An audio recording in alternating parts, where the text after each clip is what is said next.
नमस्कार, मैं doctor Shaktikanta Das, directorate livestock farm poultry section ਦੇ ਵਿੱਚ सहायक प्रोफेसर हाँ। आज किसान ਵੀਰੋ ਅਸੀਂ ਮੁਰਗੀਆਂ ਦੀ ਸਰਦੀਆਂ ਤੇ ਗਰਮੀਆਂ ਦੇ ਵਿੱਚ ਸਾਂਭ ਸੰਭਾਲ ਦੇ ਬਾਰੇ ਗੱਲ ਕਰਾਂਗੇ। सर्दियों ਦੇ ਵਿੱਚ खासकर मुर्गियां ਨੂੰ परेशानी होती है क्योंकि टेम्परेचर एनवायरमेंटल टेम्परेचर बहुत नीचे चले जाता है। जब सर्दियों में हम चिक्स रेस करेंगे अपने किसी भी हैचरी से लेके, तो 100 चिक्स हम जो चिक बॉक्स में लेके जाते हैं अपने फार्म को, उसे लेके जब हम अपने ब्रूडर हाउस में रखेंगे तो ब्रूडर हाउस की तैयारी सही तरीके से होनी चाहिए। तैयारी में क्या क्या इंक्लूड करेंगे हम, जो अपना ब्रूडर हाउस है उसके ऊपर, उसके चारों ओर हमारा पल्ली लगी होनी चाहिए। जो पल्ली है वो भी छत से 1 फुट छोड़ के होनी चाहिए, ताकि जो ब्रूडर हाउस के जो भी गैसेस हैं, एमोनिया गैस हो, कार्बन डाइऑक्साइड हो, उसकी वेंटिलेशन का प्रबंध भी रहे। ये नहीं कि हम पल्ली को पूरी तरीके से बंद कर दें। दूसरा, ब्रूडर हाउस के अंदर हमारे को इलेक्ट्रिक ब्रूडर या फिर वुडन ब्रूडर का प्रबंध भी रखना चाहिए, ताकि ब्रूडर हाउस का टेम्परेचर 35 डिग्री या 95 डिग्री फ़ारेनहीट हमारा रहे पहले हफ्ते में, और हर हफ्ते हम उसे 5-5 डिग्री फ़ारेनहीट घटा सकते हैं 6 हफ्ते तक।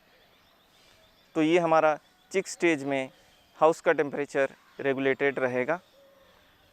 दूसरा, जो अपना फ्लोर है उसके ऊपर हम राइस हस्क 5 सेंटीमीटर की थिकनेस पे डालना चाहिए, ताकि जो पोल्ट्री चिक्स हैं उन्हें सही तरीके से इंसुलेशन मिले। सर्दियों में धुंध के कारण शेड के अंदर जो फक होता है या फिर शेड के अंदर जो राइस हस्क बेडिंग मटेरियल होता है वो गीला हो जाता है। उससे गीला होने के कारण कई सारी बीमारियां जैसे कॉक्सीडियोसिस हो गया या फिर बैक्टीरियल डिजीज़ हो सकते हैं मुर्गियों में। इस करके हमें उसका जो टॉप लेयर है वो हर हफ्ते चेक करना चाहिए, और हर 3-4 या 5 दिन में उसे हम चेंज भी करते रहना चाहिए। जब चिक स्टेज होता है सर्दियों में, पानी भी बहुत ठंडा हो जाता है। उस करके हम ये ख़ास ध्यान रखना चाहिए और कोशिश करना चाहिए कि पानी को हम ल्यूक वार्म वाटर या फिर 28 से 30 डिग्री सेंटीग्रेड हल्का सा गर्म करके भी चूज़ों को दे सकते हैं। जो अंडे देने वाली मुर्गियां होती हैं, क्योंकि सर्दियों में ये देखा जाता है कि सनलाइट का ड्यूरेशन, दिन का जो ड्यूरेशन है वो बहुत घट जाता है। उस करके फोटो पीरियड स्टिमुलस मुर्गियों में, जो अंडे देने वाली मुर्गियां हैं उनमें मिसिंग हो जाता है, और हाउस का टेम्परेचर भी गिर जाता है।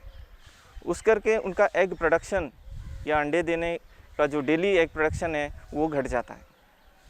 उस करके हमारे को ये प्रबंध रखना चाहिए कि शेड के जो एग लेइंग शेड है, जो लेयर शेड है अपने, उनके चारों ओर पल्ली भी लगनी चाहिए, ताकि ठंडी हवाएं मुर्गियों को ज़्यादा स्ट्रेस ना पैदा करें, कोल्ड स्ट्रेस। दूसरा, फ़ोटो पीरियड भी सफिशेंट होने के लिए 16 घंटे की लाइट उनको मिलती रहनी चाहिए।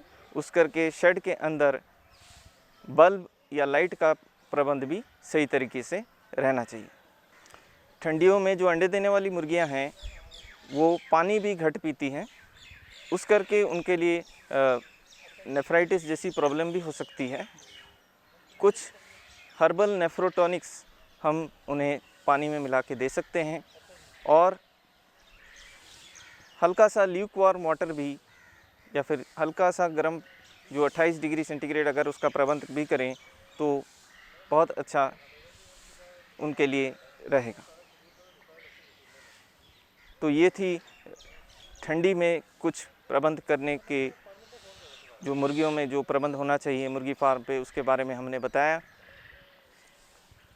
अब हम बात करते हैं गर्मियों में मुर्गियों का क्या प्रबंध रखना चाहिए।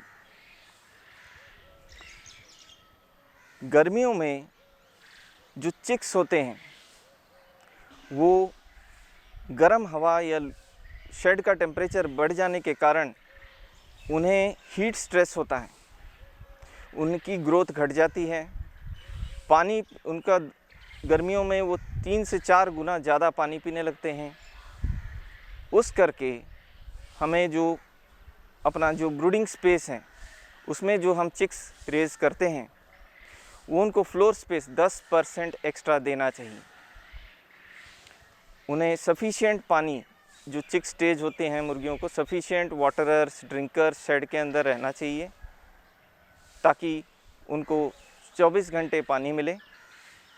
शेड के ऊपर जो पानी की टंकी है वो भी गर्म हो जाता है और उससे भी हीट स्ट्रेस मुर्गियों में बढ़ ही जाता है। तो हम कोशिश करें उसको किसी पल्ली से पानी की टंकी को हम ढकें। जो भी पोल्ट्री फार्म हैं जिसका एस्बेस्टस का रूफ़ है उसको कली चूना या वाइट चूने के लेप से अगर हम कर दें तो वाइट होने के कारण सनलाइट जो है वो उसमें रिफ्लेक्ट हो जाता है और इन हाउस टेम्परेचर काफ़ी कंट्रोल रहता है। एस्बेस्टस रूफ़ के ऊपर हम स्प्रिंकलर्स भी इंस्टॉल कर सकते हैं, उससे दिन भर पानी स्प्रिंकलिंग होगा और एस्बेस्टस रूफ़ ठंडा रहेगा, शेड के अंदर भी टेम्परेचर कंट्रोल में रहेगा। शेड के अंदर आप फॉगर्स भी इंस्टॉल कर सकते हैं, लेकिन उसके साथ आपको ध्यान रखना चाहिए कि फॉगर इंस्टॉल करने के कारण आपकी फीड ज़्यादातर गीली ना हो, क्योंकि फिर आपको फंगल डिजीज़ का खतरा रहेगा, अफ्लाटॉक्सिकोसिस जैसे हो गया। गर्मियों में जो अपने शेड्स हैं उनके चारों ओर आप जूट पल्ली ज़रूर लगाएं। जूट पल्ली 3 से 4 फुट जो अपने शेड की खिड़कियां हैं उस पे लगाएं और दिन भर उसे गीला रखें ताकि जब लू चले वो जूट पल्ली से लग के अंदर घुसे तो मुर्गियों को काफ़ी अच्छी ठंडक मिल सकती है। पानी जैसे मैंने बताया हम ये चेक करते रहें ताकि हमारे जो ऑटोमेटिक ड्रिंकर कई सारे शेडों में इंस्टॉल होते हैं उसमें गर्म ना रहे, उसको हम थोड़ा बहुत निकाल के ठंडा पानी की सप्लाई भी इनेबल कर सकते हैं। बहुत ज़्यादा गर्मी होने के कारण फीड FCR जो है, फीड कन्वर्शन रेशियो, वो ख़राब हो सकती है। तो इसके लिए जैसे मैंने बताया 10% एक्स्ट्रा स्पेस भी दे सकते हैं। फीड में हम विटामिन C आंवला पाउडर जो कि अवेलेबल है वो हम मिक्स कर सकते हैं, उससे बर्ड स्ट्रेस, जो हीट स्ट्रेस है, वो काफ़ी कंट्रोल हो जाता है। इसके साथ ही जो फीड में विटामिन C लाने के बारे में मैंने आप सभी को बताया था, फीडिंग जो है जो दिन का ठंडा भाग है उसमें करना चाहिए मुर्गियों में। जैसे सवेरे 5 बजे से 7 बजे के अंदर फीडिंग कंप्लीट कर देनी चाहिए जो अंडे देने वाली मुर्गियां हैं उनमें खासकर, ताकि जो दिन का जब 9 बजे से शाम के 5 बजे तक उनको जो हीट स्ट्रेस रहती है, क्योंकि फीड खाने से उनको और डिस्कम्फर्ट बढ़ सकती है, तो वो ना हो, उस करके हमें मॉर्निंग फीडिंग कोशिश करनी चाहिए। और अगर हम 2 बार फीडिंग कर रहे हैं तो मॉर्निंग और इवनिंग फीडिंग करनी चाहिए, सवेरे और शाम को हमें फीड उन्हें देना चाहिए।